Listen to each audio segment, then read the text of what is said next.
My friends, listen to me very carefully today. Leadership does not begin the day you receive a title. It does not begin the day you are promoted. Leadership does not begin the day people start following you. Leadership begins the moment you decide to master yourself. That is where true leadership is born. That is where it is tested, and that is where it is proven. You were not created by God to be ruled by your emotions. You were created to rule beginning with yourself. The Bible says a man without self-control is like a city broken down without walls. That means if you cannot control your emotions, you have no protection, you have no defense, you have no leadership. Because leadership is not first about managing people. Leadership is first about managing you. You see, most people want to influence the world, but they cannot influence their own reactions. They want to change nations, but they cannot change their anger. They want to discipline others, but they refuse to discipline themselves. They want respect, but they cannot restrain their impulses. And so they live as prisoners, not because someone locked them up, but because their emotions govern them. Hear me. You can never rise above the level of your emotional maturity. Your potential can take you to the top. Your gift can open a door, but only emotional control will keep you there. Talent may attract attention, but emotional discipline earns trust. And trust is the currency of leadership. I have traveled the world, spoken with presidents, CEOs, prime ministers, pastors, educators, entrepreneurs, and I discovered something. The difference between failure and success, between influence and insignificance, is not education, it is not intelligence, it is not charisma, it is emotional governance. The ones who cannot govern their emotions eventually mismanage their opportunities, they sabotage their relationships, they destroy their credibility, they collapse under pressure. Not because they lacked skill, but because they lacked mastery of self. That is why I want you to write this down in your heart. Leadership is the manifestation of controlled emotions under the authority of purpose. When purpose is not ruling you, emotion will. And when emotion rules you, you become unstable, unpredictable, and unsafe to lead. People do not follow unstable individuals. People do not trust emotional volcanoes. People do not submit to leaders who explode when pressured, collapse when criticized, or react when offended. People follow those who remain steady, anchored, calm, and clear, even when storms are raging around them, because those people have mastered the storm within. This is why emotional control is not optional. If you desire to lead, it is foundational. It is the bedrock upon which every other leadership attribute is built. Character grows on it. Integrity stands on it. Wisdom flows from it. Influence is sustained by it. Without it, leadership becomes a performance, not a conviction, and performances always fail under real pressure. Listen, leadership is not proven in comfort. Leadership is proven in crisis. And crisis does not create leadership, it reveals it. When pressure comes, your degree won't save you. Your talent won't protect you. Your gift won't guard you. Only your emotional discipline, your ability to remain governed, steady, and purposeful will determine whether you rise or fall. This is why before God gives you authority over others, he demands authority over yourself. Before he lets you shepherd people, he watches how you shepherd your emotions. Before he trusts you with nations, he tests you with reactions. Before he places you on platforms, he examines your private responses. If your emotions are still the loudest voice in your life, you are not ready to lead anyone. Write this truth on your mind. If you cannot manage your emotions, you will mismanage your assignment. Your emotions were never meant to be dictators. They were designed to be indicators. They tell you how you feel. They were never meant to tell you what to do. When emotions give instructions, destiny is always damaged. But when purpose gives instructions, emotions come under control. That is the difference between unstable people and leaders. So today, we begin this journey together, a journey into what I call the leadership anointing of emotional control. Because emotional control is not natural. It is not automatic. It is not inherited. It is cultivated. It is disciplined. It is trained. And for the kingdom citizen, it is empowered by the Spirit of God himself. By the end of this teaching, you will understand why some people lead with calm authority while others crumble under pressure. You will understand why some individuals carry influence that cannot be shaken. You will understand why nations fall when leaders lose emotional restraint, and why families rise when fathers and mothers gain emotional mastery. You will understand that emotional control is not weakness, it is authority. It is not silence, it is strategy. It is not suppression, it is stewardship. It is not passivity, it is leadership. So I want you to listen carefully, lean in, take notes, and open your spirit, because the next few moments may define the next season of your life. Leadership does not begin outside of you, it begins within you. And today we begin with the foundation, emotional control, as the bedrock of true God-given, kingdom-centered leadership. Now hear me carefully. The greatest leadership challenge you will ever face in your life is not the management of people, it is the management of yourself. Before God ever allows a man to govern a nation, he tests whether that man can govern his own spirit. Before he trusts you with a ministry, he examines your personal discipline. Before he gives you followers, he inspects your inner world. Because leadership is not first the governance of others, it is the governance of you. This is what I call the law of inner government. And this law is the foundation of all leadership. When you violate this law, every other leadership gift collapses under its weight. But when you obey this law, you become a safe, stable, trustworthy vessel that heaven and earth can rely on. Listen. Inner government means ruling your emotions, thoughts, impulses, appetites, desires, and reactions under the authority of your purpose. Inner government is the invisible throne from which true leadership flows. Everybody wants to sit on an external throne, but very few have established an internal throne. And the kingdom you fail to rule within will sabotage the kingdom you attempt to rule without. You cannot manage a company if you cannot manage anger. You cannot manage a team if you cannot manage jealousy. You cannot manage responsibilities if you cannot manage your moods. You cannot manage people's trust if you cannot manage your own thoughts. I want you to hear this. The most dangerous leader is an emotionally ungoverned leader, because their instability becomes a public disaster. This is why God's first test for every leader is not ability, but stability. When Joseph was in prison, God wasn't testing his administrative skills. He was testing his emotional discipline. Could he forgive? Could he restrain himself? Could he stay faithful? Could he hold his peace? Could he remain calm when falsely accused? Those tests determined whether he would one day sit on the throne of Egypt. Not intellect, not talent, not charisma, emotional governance, Every leader must learn this truth. You cannot defeat what you refuse to discipline. If you refuse to discipline your emotions will discipline your destiny. Inner government means you no longer allow your emotions to have automatic permission to act. You install a government, a spiritual government, a mental government inside yourself. And in that government, purpose is the president, wisdom is the advisor, and emotion is a servant, not a king. But for most people, emotion is king. Emotion dictates decisions. Emotion dictates relationships. Emotion dictates responses. And the result is a life without order, without structure, without progress. A life held hostage by feelings. But leadership requires the opposite. Leadership requires order. Leadership requires structure. Leadership requires principles. And those things cannot exist until you establish them inside yourself first. The book of Proverbs says, "He who rules his spirit is greater than he who captures a city." Do you understand what that means? It means self-government is greater than public victory.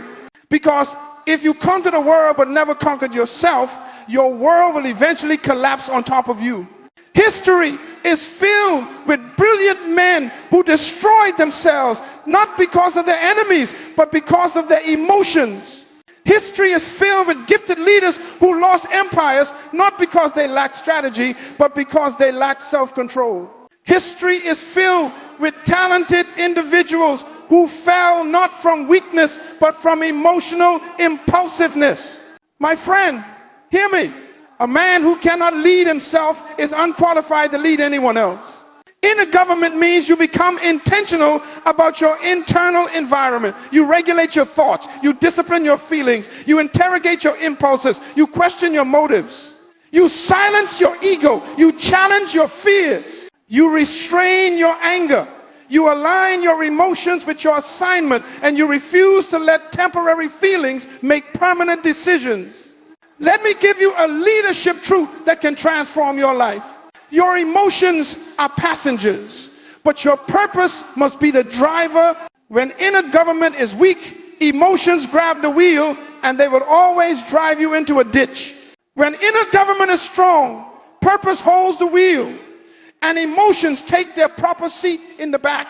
And here is something many people do not understand. Emotional government is not suppression, it is supervision. It is not silence, it is stewardship. It is not denial, it is discernment. A controlled emotion is not a buried emotion. It is an educated emotion, instructed by purpose and trained by wisdom.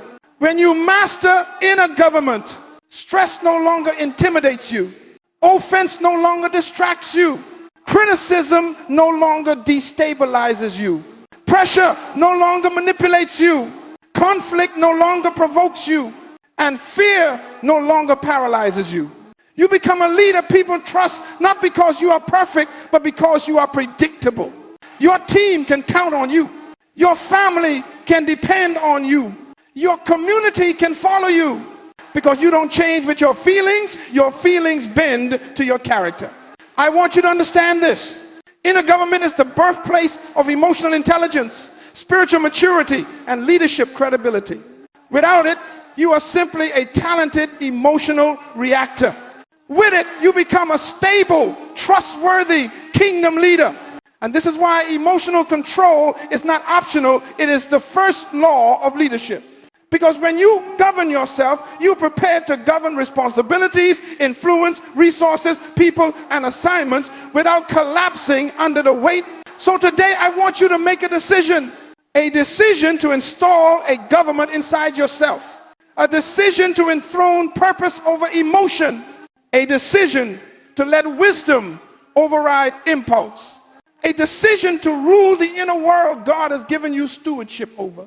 Because once you master yourself, and only then are you ready to master leadership. Now, let us go deeper into the foundation of emotional leadership. After inner government, the next law that determines the stability and maturity of a leader is what I call the law of response over reaction. This law is so important that if you violate it, you will destroy opportunities you prayed for, relationships you needed, and platforms God prepared for you. Hear me. Reacting is instinct. Responding is leadership. There's a vast difference between the two. Animals react, children react, immature people react, but leaders, true leaders, respond. Because reacting is emotional impulse, responding is emotional intelligence. Reacting is temporary feeling. Responding is permanent principle. Reacting is the fruit of your emotions. Responding is the fruit of your purpose. And the tragedy is this. Most people live their entire lives reacting, not responding. They react to what people say. They react to criticism. They react to pressure. They react to betrayal. They react to offense. They react to inconvenience. They react to fear. And the problem with reacting is that reaction is always immediate, emotional, and expensive. Write this down. Your greatest regrets in life came from reactions, not responses. I guarantee you every painful mistake you made, every unnecessary conflict you entered, every opportunity you lost, every relationship you damaged, all of them came from a moment when you reacted instead of responding. Because reaction is impulsive. Reaction is flesh-driven. Reaction is unfiltered. Reaction is undisciplined. Reaction is emotional immaturity on display. And the enemy knows this. He doesn't need to destroy you. He only needs to provoke you. Because a provoked leader is a defeated leader. A provoked leader hands over the keys of their authority to the one who provoked them. That is why Jesus never reacted. The Pharisees accused him, but he did not react. The crowd misunderstood him, but he did not react. His disciples abandoned him, but he did not react. Pilate questioned him, but he did not react. Satan tempted him, but he did not react. He always responded calmly, strategically, purposefully, because reaction is from pressure, but response is from purpose. Let me give you a leadership principle that can save your life. The more authority you carry, the slower you must respond. Leaders cannot afford to be reactive.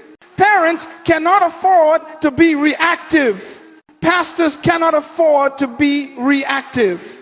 Husbands and wives cannot afford to be reactive. Business owners cannot afford to be reactive. When you react, you lose control. When you react, you lose clarity. When you react, you lose influence. When you react, you lose leadership credibility.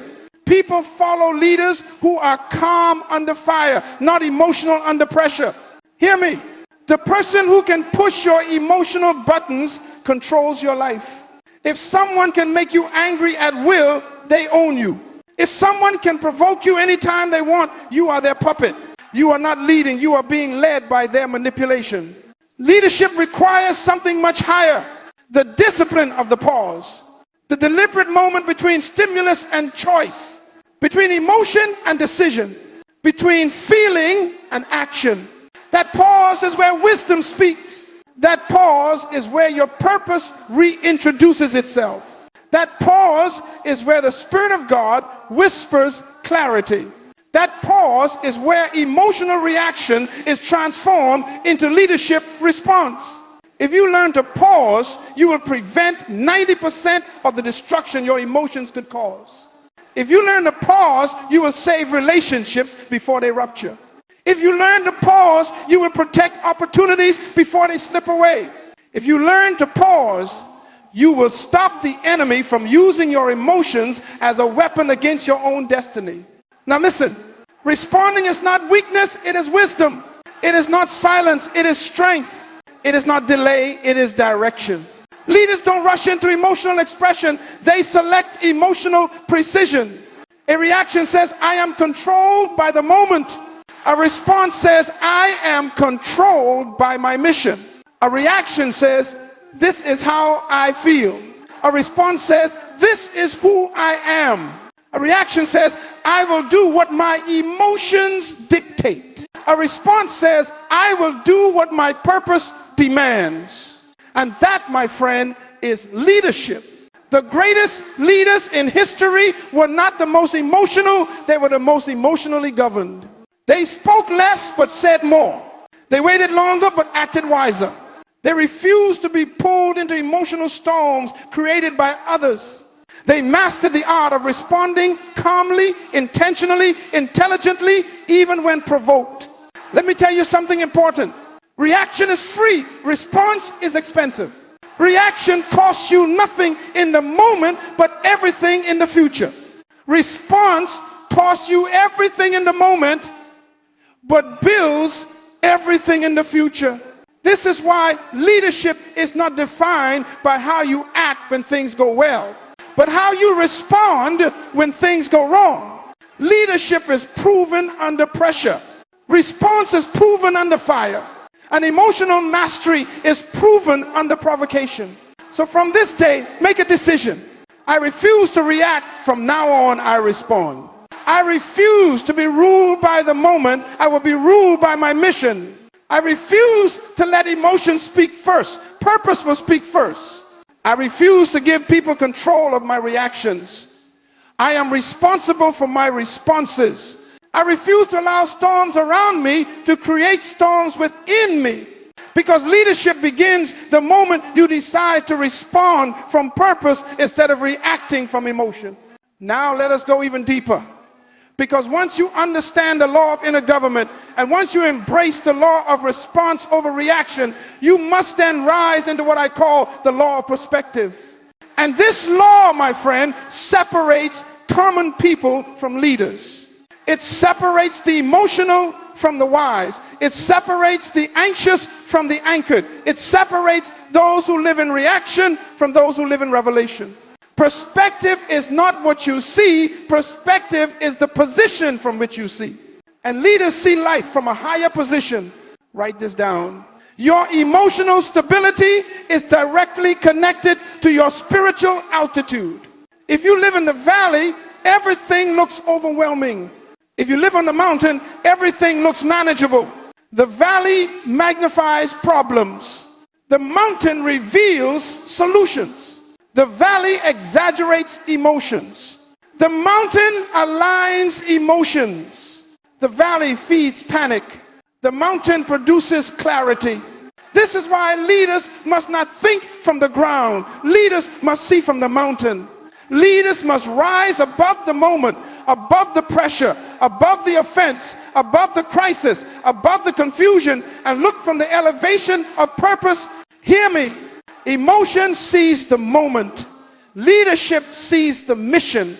Emotion sees the attack. Leadership sees the assignment. Emotion sees the inconvenience. Leadership sees the investment. Emotion sees the obstacle. Leadership sees the opportunity. Emotion sees the storm. Leadership sees the season. Perspective determines emotional control. You are not emotional because your situation is big. You are emotional because your perspective is small. You are not overwhelmed because the problem is impossible. You are overwhelmed because you are evaluating it from the wrong altitude. A bird cannot fly if it sees like a worm. A leader cannot lead if they see like a follower. Perspective transforms the same situation into a different experience. Two people can face the same crisis. One panics, the other plans. One reacts, the other responds. One collapses, the other adjusts. One is ruled by emotion, the other is ruled by vision. The difference is not the crisis, the difference is perspective. Let me tell you something vital. When you change how you see, you change how you feel. And when you change how you feel, you change how you behave. And when you change how you behave, you change the outcome. Everything begins with perspective. This is why God constantly elevates the perspective of his leaders before he elevates their influence. He took Abraham outside and said, look at the stars.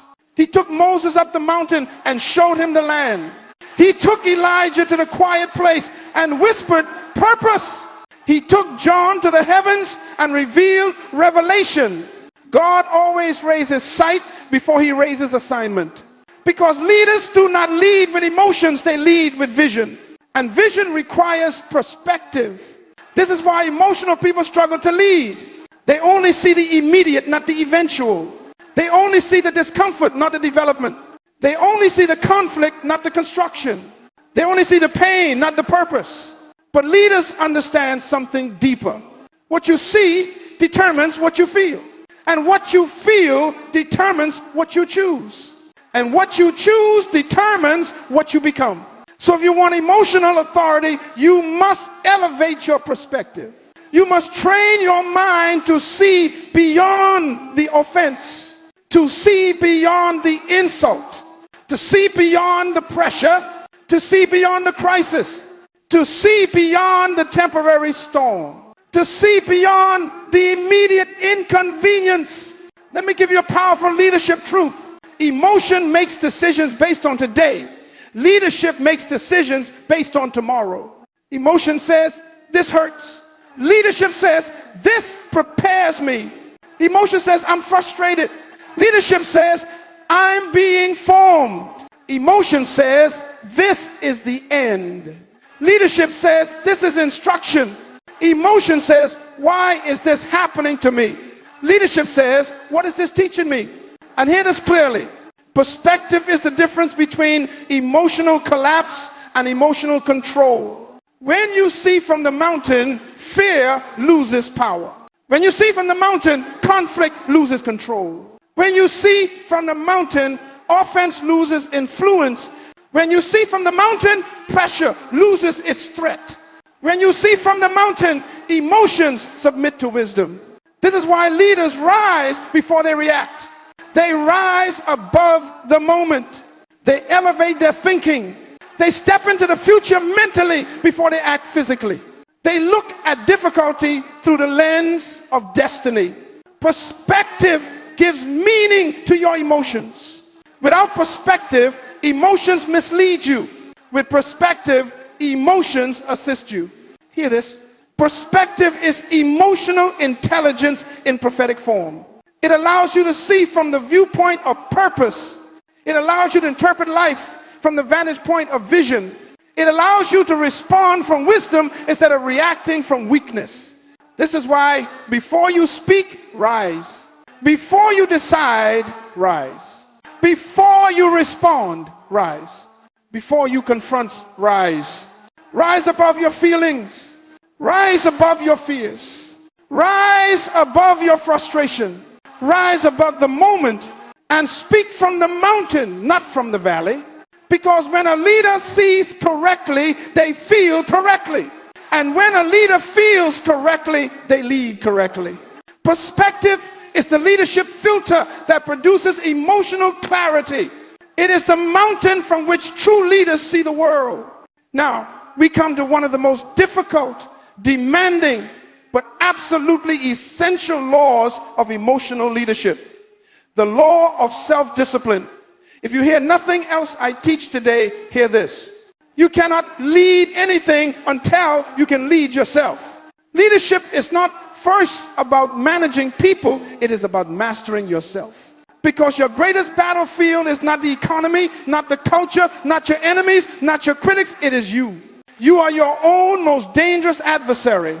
You are your own greatest threat, and you are your own greatest potential. This is why the most powerful leaders in history were not praised for their charisma, but for their discipline. Emotional control is impossible without discipline. Vision is impossible without discipline. Purpose is impossible without discipline. Destiny is impossible without discipline. Write this down. Discipline is a decision to constrain yourself for the sake of your calling. You cannot do what everyone else is doing. You cannot speak the way everyone else speaks. You cannot react the way others react. You cannot behave the way others behave. Why? Because your future is too important, your assignment is too valuable, your influence is too significant, and your destiny is too costly. Leadership demands restriction. Greatness requires limitation. Success requires structure. Purpose requires self-control. People who refuse to discipline themselves end up being disciplined by life, by consequences, by regret, and by wasted years. But people who discipline themselves become unstoppable. Let me give you a revelation. The undisciplined life is an emotionally unstable life. If you do not control your habits will control your emotions. If you do not control your appetites will control your decisions. If you do not control your impulses will control your destiny. Discipline is the fence that protects emotional mastery. Hear this. Discipline is not denial, it is direction. Discipline is not restriction, it is refinement. Discipline is not punishment, it is preparation. Discipline is not limitation, it is liberation. Because discipline frees you from the slavery of your emotions. Most people are not controlled by demons, they're controlled by desires. Not by enemies, but by impulses. Not by curses, but by habits. Not by circumstances, but by their inability to govern themselves. And this is why God cannot trust some people with influence. Influence without discipline becomes destruction. If God gave some people promotion, they would sabotage it within weeks. If God gave them platforms, their emotions would ruin their credibility. If God gave them financial increase, their lack of discipline would bury them in mismanagement. If God gave them relationships, their unchecked reactions would destroy the very people meant to help them. Leadership requires discipline. Discipline in speech because words have consequences. Discipline in time because your purpose is time sensitive. Discipline in habits because repetition forms character. Discipline in emotions because feelings cannot drive destiny. Discipline in relationships, because wrong company corrupts emotional stability. Discipline in thought, because thoughts become beliefs and beliefs shape behavior. Discipline in reactions, because every response reveals your maturity. Let me give you a powerful truth. Discipline is the price of authority. You cannot carry authority over others if you have no authority over yourself. You cannot command environments if you cannot command your own emotions. You cannot govern responsibility if you cannot govern your own impulses. Self-discipline is not optional, it is foundational. And hear this clearly. Your emotional outbursts are not personality, they are a lack of discipline. Your uncontrolled anger is not passion, it is immaturity. Your impulsive decisions are not spontaneity, they are disorder. Your inability to wait is not urgency, it is lack of restraint. Discipline is the hallmark of kingship. Discipline is the test of leadership. Discipline is the mark of maturity. A disciplined person wakes up before emotions decide. A disciplined person speaks only after wisdom approves. A disciplined person responds only after purpose interprets. A disciplined person acts only after principles confirm. Leaders do not follow feelings, they follow standards. This is why scripture teaches, better is he who rules his spirit than he who conquers a city. Because conquering a city requires force, but conquering yourself requires discipline. Now listen to me carefully. The more disciplined your life becomes, the less emotional chaos you experience. When you discipline your schedule, time stops stressing you. When you discipline your thoughts, anxiety stops ruling you. When you discipline your reactions, conflict stops draining you. When you discipline your environment, temptation stops distracting you. When you discipline your priorities, regret stops haunting you. Discipline creates peace. Discipline creates stability. Discipline creates clarity. Discipline creates emotional strength. People think emotional control is a feeling. No, it is a discipline. It is the daily choosing of purpose over impulse, vision over reaction, destiny over mood. Every great man and woman you admire is not great because of talent, but because of discipline. Talent is a gift. Discipline is a choice. Talent opens the door. Discipline keeps the door open. Talent brings attention. Discipline brings elevation. Talent makes you impressive. Discipline makes you impactful. Let me summarize the law for you. Self-discipline is the bridge between who you are and who you are destined to become. Without it, you remain trapped in potential. With it, you rise into purpose. You discipline yourself because your calling is too important to allow your emotions to drive you. You discipline yourself because your future requires a stronger version of you. You discipline yourself because greatness demands sacrifice. You discipline yourself because leadership requires maturity. You discipline yourself because purpose requires consistency. Discipline is the key that locks the door on emotional instability. Discipline is the weapon that defeats internal chaos. Discipline is the foundation upon which emotional authority is built. And until you embrace the law of self-discipline, you will always be a prisoner of your feelings instead of a leader of your destiny. Every leader God ever raised was tested not by enemies, not by circumstances, not by critics, but by their own emotions. Because before God gives you leadership over people, he must test your leadership over yourself. Before he trusts you with the destiny of others, he must examine the condition of your heart. Before he promotes you to influence nations, he must stabilize you against the storms within. Leaders are not tested by comfort. Leaders are tested by conflict. Leaders are not measured in calm. Leaders are measured in crisis. Leaders are not revealed in peace. Leaders are revealed in pressure. And the greatest pressures you will ever face are not external, they are emotional. There are 3 emotional tests every true leader must pass. If you fail these tests, you will sabotage your destiny. But if you master them, you become unstoppable. Let us walk through them. Emotional test has shown the test of offense. Everyone who rises will be offended. Everyone who leads will be misunderstood. Everyone who elevates will be criticized. The question is not whether offense will come. The question is how you handle it. Offense is one of the enemy's most destructive weapons because offense does not attack your body, it attacks your heart. And the heart is the seat of leadership. Write this down. Offense reveals whether you are led by emotion or led by purpose. People who live offended never fulfill their assignment. Offense distorts your perspective, contaminates your motives, sabotages your relationships, and destroys your focus. Hear me. The offended heart is the distracted heart. You cannot lead effectively when your heart is wounded. You cannot think clearly when your emotions are inflamed. You cannot hear God's voice when you are replaying what someone did to you. Leaders must not be easily offended because purpose is too great to be crippled by petty emotions. A leader must rise above offense, not because the offense wasn't painful, but because the mission is more important than the emotion. The first emotional test is simple. Do you protect your heart more than your feelings?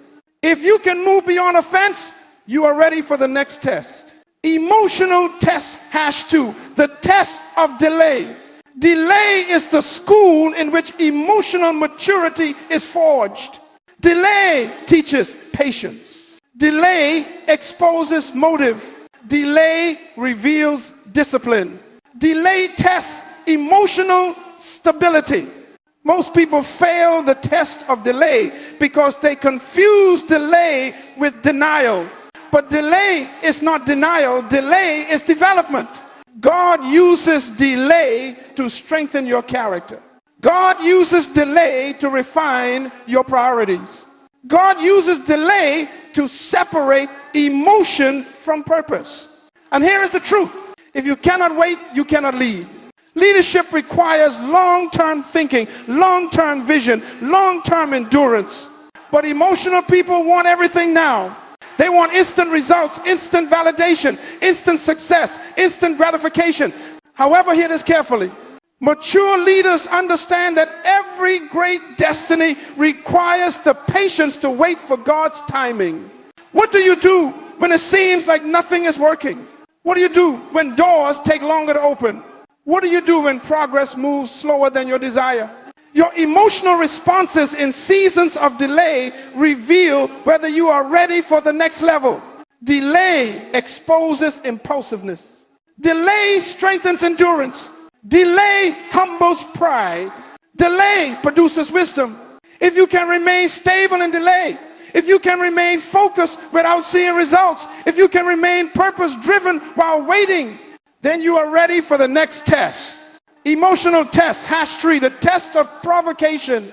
This is the most dangerous test of all because provocation is the enemy's attempt to pull you out of character. It is the moment when someone deliberately tries to push you beyond your limits.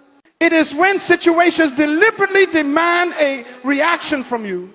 If offense hurts the heart, if delay stretches the heart, provocation exposes the heart. And hear me. Any area where you are easily provoked is an area where you are not yet a leader. A leader who can be provoked at will is a leader with no control. A leader who can be pulled into emotional chaos is a leader not yet entrusted with long-term influence. A leader who loses their composure, loses their credibility.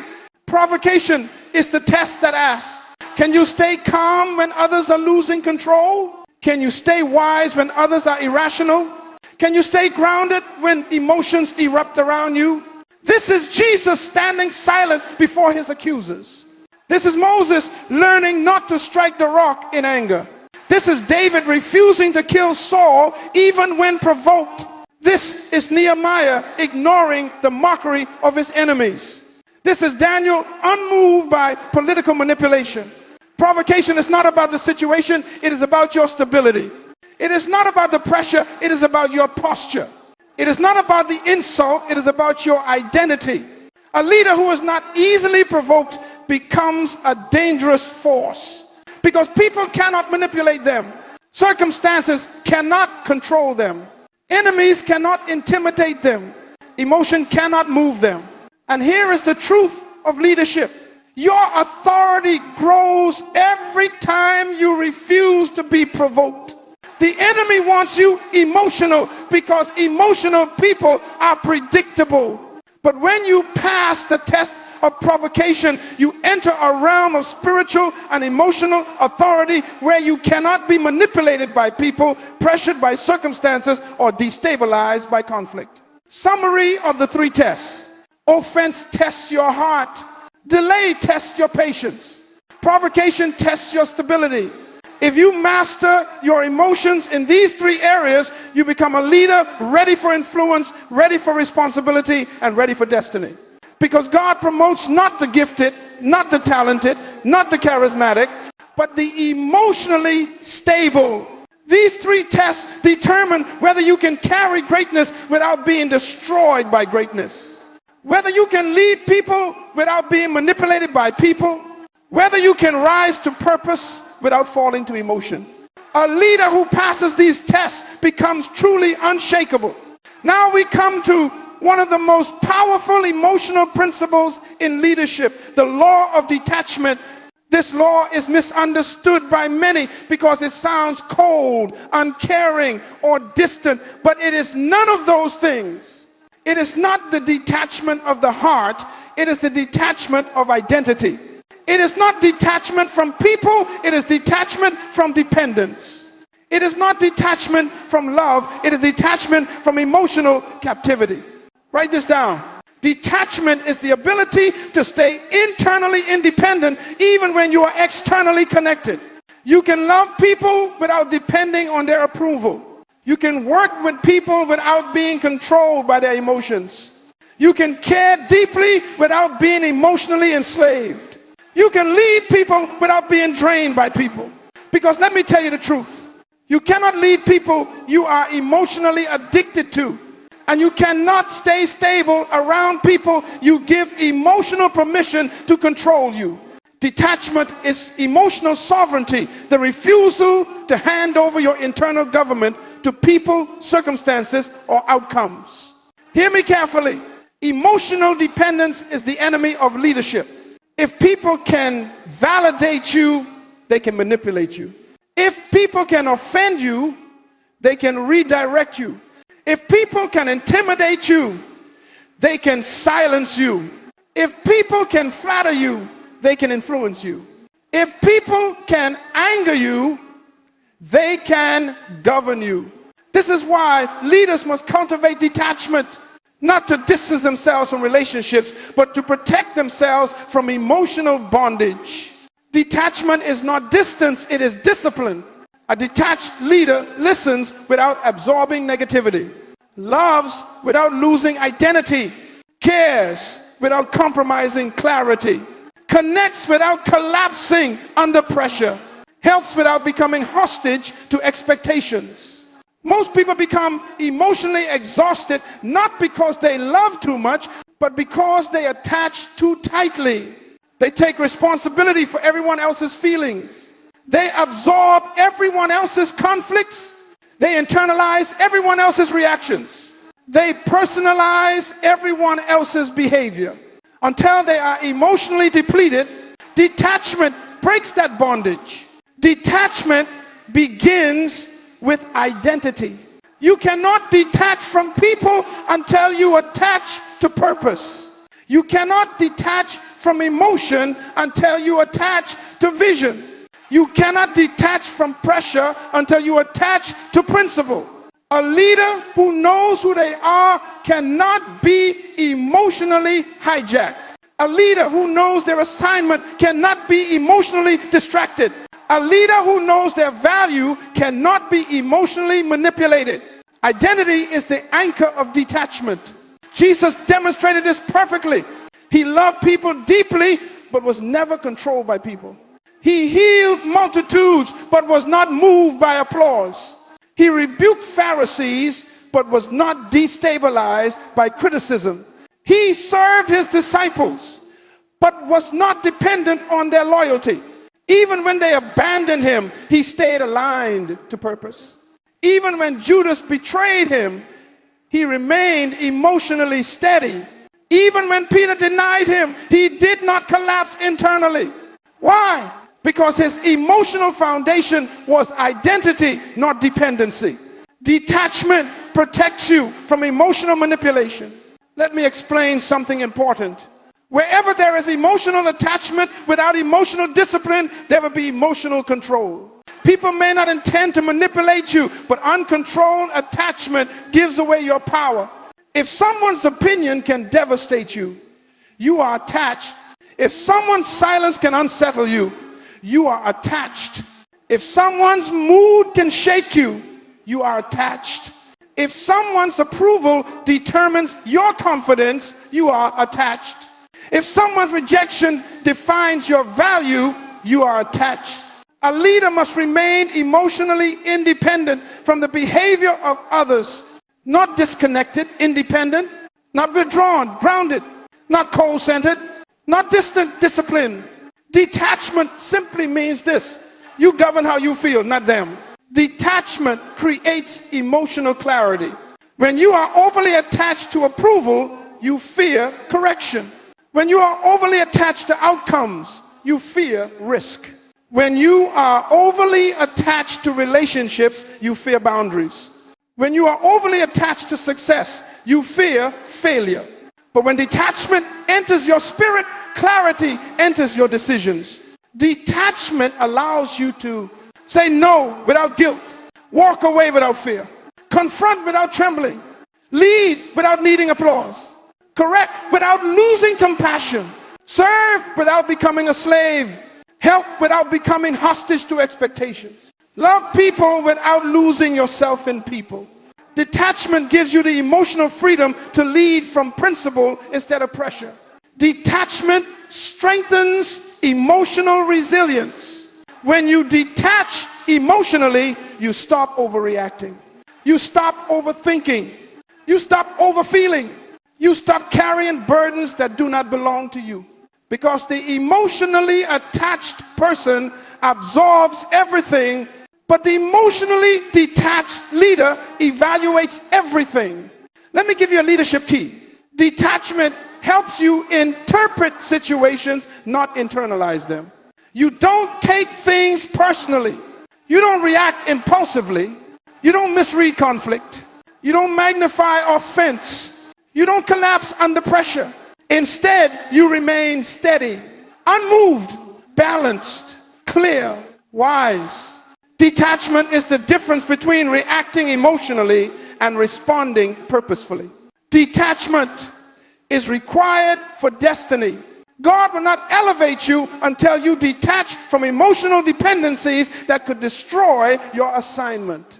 Many people are stuck not because they lack potential, but because they are too attached to the wrong relationships, the wrong validation, the wrong environment, the wrong opinions, the wrong expectations. Your destiny requires separation from emotional captivity.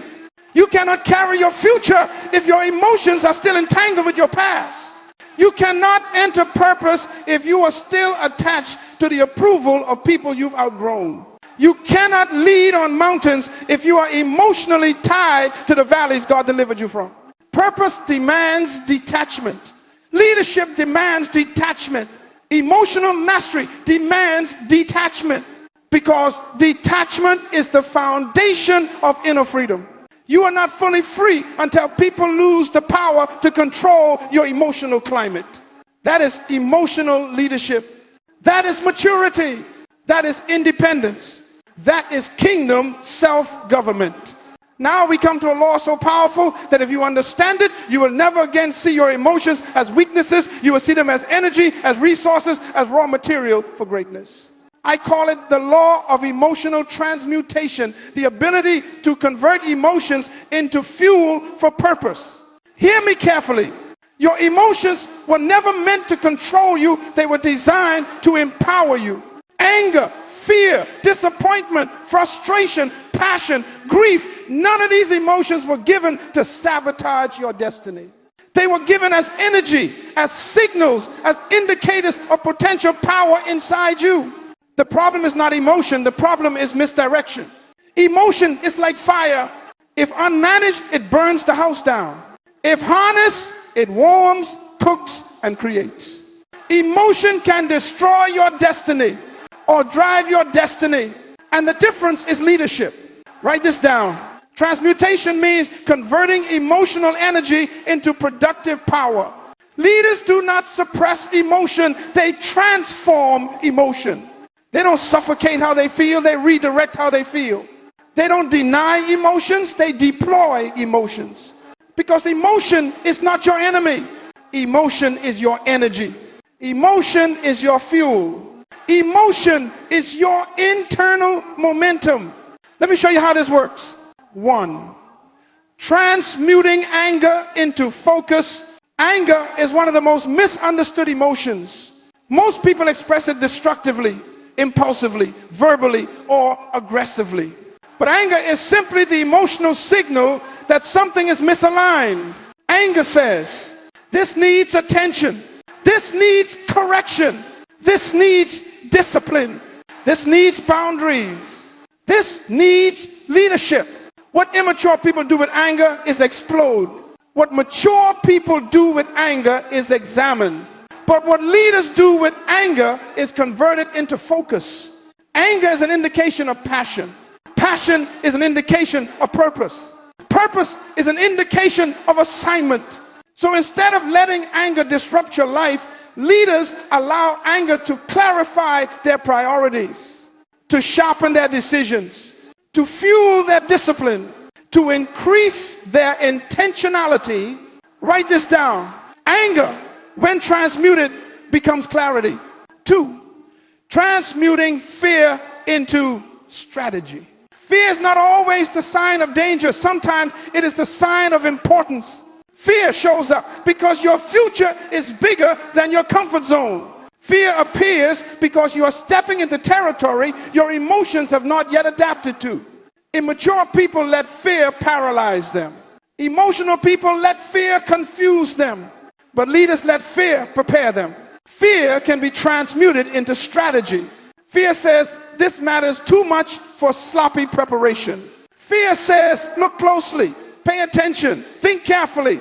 Fear says, this requires wisdom, planning, and diligence. Fear can make you sharper. Fear can make you wiser. Fear can make you more calculated. Fear can make you more spiritually attentive. Write this down. Fear, when transmuted, becomes strategy. 3, transmuting pain into wisdom. Pain is the greatest educator in human history. There is no classroom more effective than experience. No textbook more honest than disappointment. No teacher more thorough than adversity. Pain introduces you to yourself. Pain reveals your blind spots. Pain exposes your attachments. Pain reveals your emotional triggers. Pain forces you to grow. Immature people resist pain. Emotional people absorb pain. But leaders study pain. Pain becomes information. Pain becomes instruction. Pain becomes insight. Pain becomes intelligence. Write this down. Pain, when transmuted, becomes wisdom. 4, transmuting frustration into innovation. Frustration is the emotional sign that your current strategy has reached its limit. It is not a sign to quit, it is a sign to pivot. Frustration is the birthplace of creativity.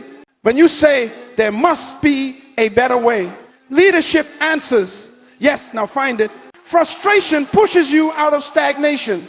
Frustration forces you to restructure, rethink, and reinvent. Frustration births solutions. Immature people collapse under frustration. Emotional people complain in frustration. But leaders innovate through frustration. Write this down. Frustration, when transmuted, becomes innovation. 5, transmuting passion into discipline. Passion by itself is unstable. Passion without discipline becomes emotional chaos. Passion without structure becomes wasted energy. But passion with discipline becomes unstoppable power. Passion fuels movement. Discipline directs movement. Purpose completes movement. This is why passion is dangerous without a plan, but explosive with a system. Leadership takes passion and turns it into patterns. It takes emotion and turns it into execution. It takes inspiration and turns it into implementation. Write this down. Passion, when transmuted, becomes discipline. 6, transmuting desire into destiny. Desire is the emotional seed of your potential. What you desire reveals who you can become. But desire is useless without direction. Many people desire success, few discipline that desire into action. Many desire peace, few discipline that desire into emotional control. Many desire greatness, few discipline that desire into habits. Leaders take desire and form destiny with it. Desire shows the path. Discipline walks the path. Destiny rewards the path. Write this down. Desire, when transmuted, becomes destiny. Transmutation principle. Emotion is energy, never wasted. Every feeling you have is energy. Do not waste emotional energy on reaction. Do not waste emotional energy on worry. Do not waste emotional energy on anger for anger's sake. Do not waste emotional energy on complaining, comparing, or fearing. Convert it, redirect it, transmute it, use it. Turn emotion into power. Turn emotion into purpose. Turn emotion into better habits. Turn emotion into better decisions. Turn emotion into deeper leadership. This is emotional mastery. This is the discipline of kings. This is the intelligence of leaders. This is the secret behind those who rise while others collapse. The greatest leaders in history were not emotionless. They were emotionally intentional. They felt everything but reacted to nothing. They used emotion but were not used by emotion. They converted feeling into fuel. That is the law of emotional transmutation. Now that we've understood the laws, the principles, and the internal architecture of emotional mastery, we must come to something very practical, what I call the leader's emotional arsenal. These are the tools, the disciplines, the protocols a leader must practice daily in order to maintain emotional strength, stability, clarity, and authority. Because listen to me, emotional mastery is not an event, it is a lifestyle. You don't become emotionally strong because you listen to one message. You don't become emotionally disciplined because you had one revelation. You don't become emotionally stable because you read one book. Emotional control is the result of daily maintenance, daily practices, daily decisions, and daily alignment. You cannot master your emotions occasionally. You must master them consistently. These protocols are not optional, they are essential.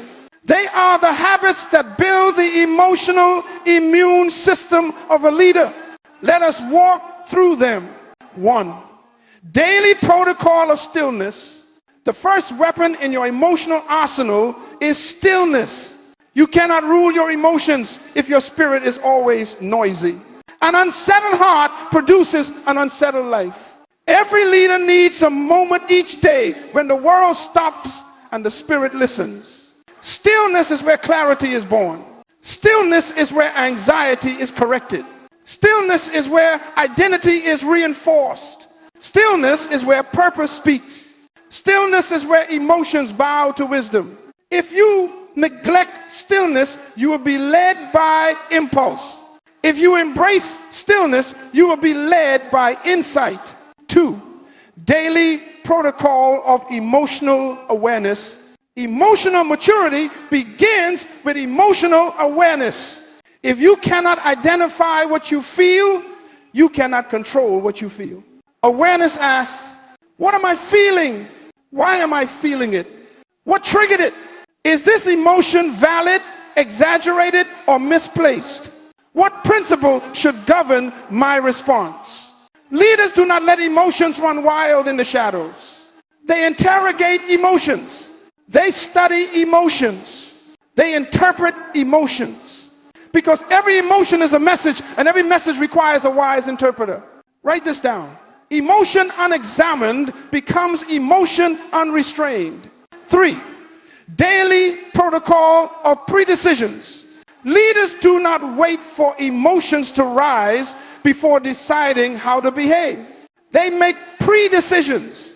A pre-decision is a covenant with your future self. It is the decision you make today that will protect you tomorrow. You decide before the emotion appears. I will not argue emotionally. I will not respond while angry. I will not react to provocation. I will pause before speaking. I will stay calm regardless of pressure. I will protect my peace at all costs. I will not surrender my leadership to feelings. If you do not make pre-decisions, emotions will make decisions for you. Emotional control is not spontaneous. It is premeditated. 4, daily protocol of boundaries. You cannot control your emotions if you allow everything and everyone access to your emotional space.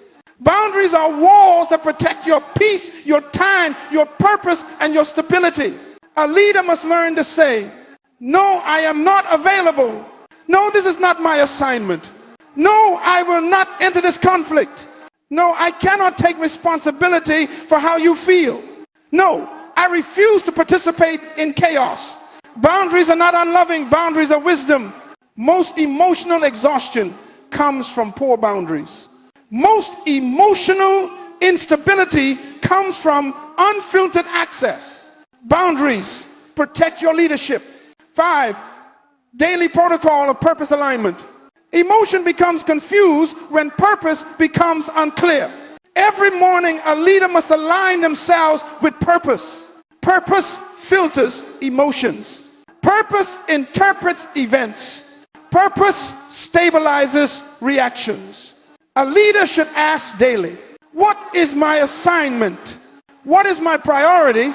What matters most today? What must I ignore? What deserves my emotional investment? If purpose is the compass of emotional intelligence. Without purpose, emotions wander. With purpose, emotions obey. 6, daily protocol of silence before response. Silence is not withdrawal. Silence is not weakness. Silence is strategic. Silence is intelligent. Silence is strength. There is power in learning to say nothing until wisdom forms the right words. The emotionally immature speak quickly. The emotionally mature speak carefully. The emotionally wise speak intentionally. Silence is the pause where leadership begins. Write this down. Silence protects you from emotional sabotage. 7, daily protocol of gratitude recalibration. Gratitude is not an emotion, it is a discipline. And gratitude is the great regulator of emotional storms. Why? Because gratitude shifts your focus from what is missing to what is present. From what hurts to what heals. From what frustrates to what develops. From what was lost to what was gained. Emotional instability thrives in environments of forgetfulness, but gratitude anchors the heart in truth. A grateful leader is a stable leader. A grateful leader is a balanced leader. A grateful leader is a powerful leader. Gratitude recalibrates your emotional climate. 8, daily protocol of environmental curation. Your environment shapes your emotions more than you realize. If you surround yourself with negativity, you will absorb instability. If you surround yourself with chaos, you will absorb tension. If you surround yourself with complainers, you will absorb discouragement. If you surround yourself with immature people, you will absorb emotional confusion. A leader must curate their environment like a gardener manages soil. Who you listen to, what you watch, what you read, where you go, who you spend time with, All of these are emotional fertilizers. Surround yourself with people who carry peace, not panic, who carry wisdom, not drama, who carry purpose, not distraction. Your environment either strengthens your emotional discipline or weakens it. 9, daily protocol of reflection and review. At the end of each day, a leader must reflect. Reflection is where emotional growth happens. Reflection is where improvement happens. Reflection is where correction happens. A leader asks, where did I lose control today? What triggered me and why? What did I learn about myself? Where must I improve tomorrow? How can I respond better next time? Reflection turns mistakes into mastery. Reflection turns experience into elevation. Reflection turns failure into formation. Without reflection, you repeat patterns. With reflection, you rewrite patterns. 10, daily protocol of spiritual reconnection. Finally, and most importantly, a leader must reconnect spiritually every day, because emotional control without spiritual grounding is temporary. It becomes self-help, not transformation. It becomes behavior modification, not character formation. The presence of God stabilizes the soul. The Word of God reprograms the mind.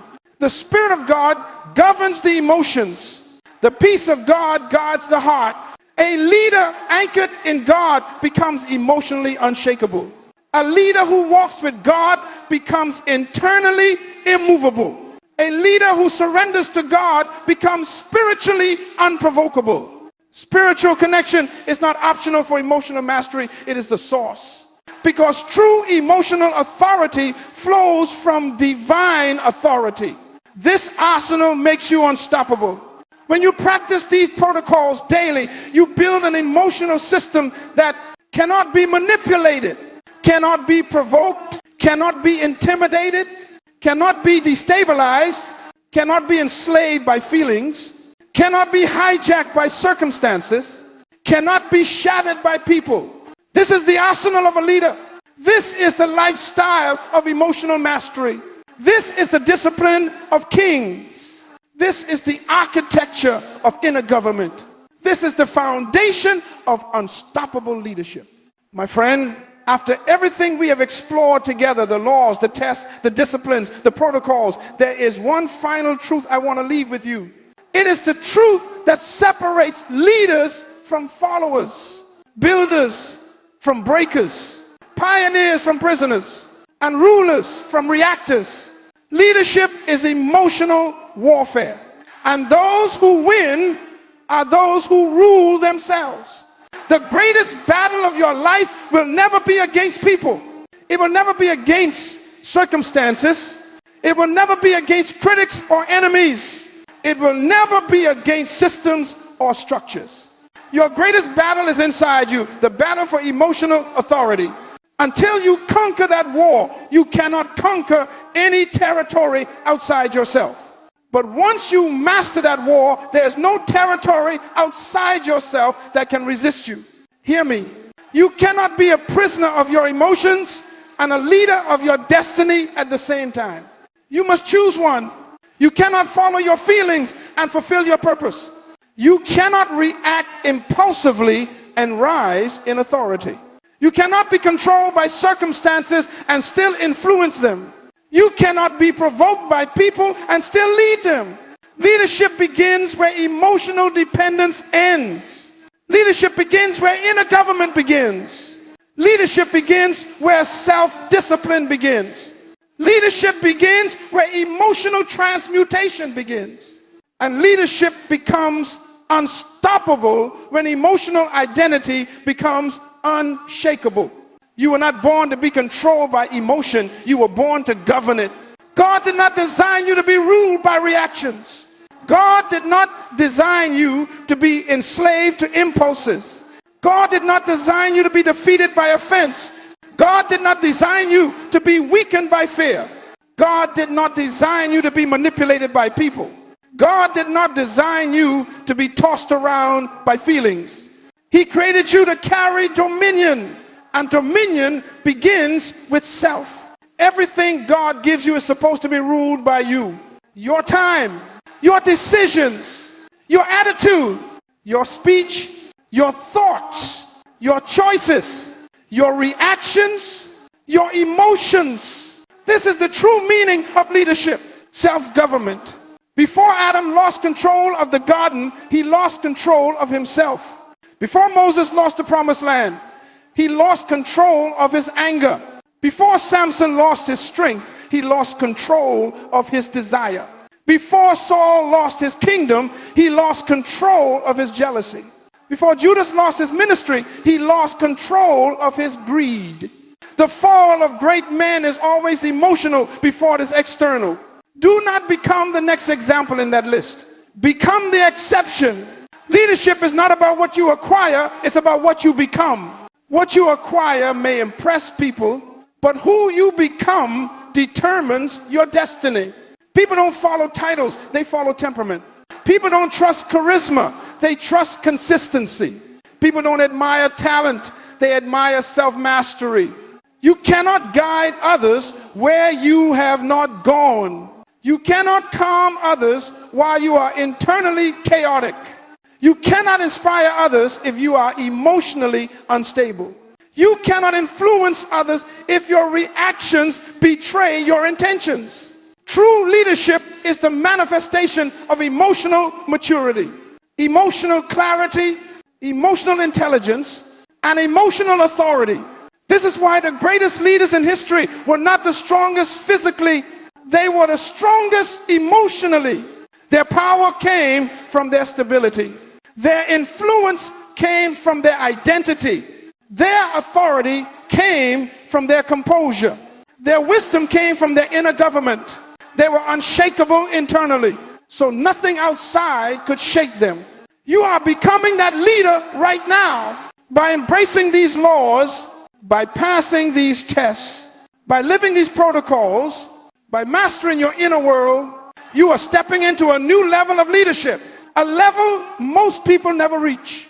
You are becoming emotionally unshakable, calm under pressure, clear under provocation, stable under conflict, wise under stress, purposeful under attack, centered under temptation, composed under chaos. You are becoming a leader whose emotions serve your destiny, not sabotage it. A leader whose reactions are governed by vision, not by feelings. A leader whose heart is anchored in identity, not insecurity. A leader whose mind is aligned with purpose, not panic. A leader whose decisions come from wisdom, not impulse. This is the kind of leader the world is starving for. This is the kind of leader your family needs. This is the kind of leader your generation deserves. This is the kind of leader God intended you to be. The emotionally unshakable leader leaves a legacy that cannot be erased.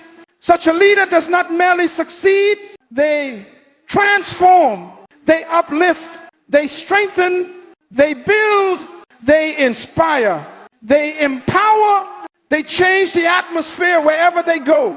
An emotionally unshakable leader becomes a refuge in crisis, a pillar in uncertainty, a compass in confusion, and a stabilizing force in turbulent times.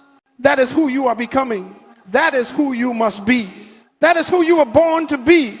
Your assignment begins now, not tomorrow, not next month, not after you feel ready, not after life gets easier. Emotional mastery begins the moment you decide to rule your inner world. Make the decision today. Make the commitment today. Make the covenant today. Say within yourself, I will no longer be ruled by feelings. I will no longer be manipulated by emotions. I will no longer surrender my peace to people. I will no longer allow offense to shape my future. I will no longer let fear guide my decisions. I will rise in emotional authority. I will lead myself. I will govern myself. I will master myself. I will become the leader I was born to be. If you make that decision today, Your life will begin to rise slowly, consistently, unavoidably into the greatness God placed within you. Because emotional mastery is not the end of leadership. It is the beginning. The world is waiting for you. Your generation is waiting for you. Your assignment is waiting for you. Your destiny is waiting for you. Rise and become the emotionally unshakable leader you were designed to be.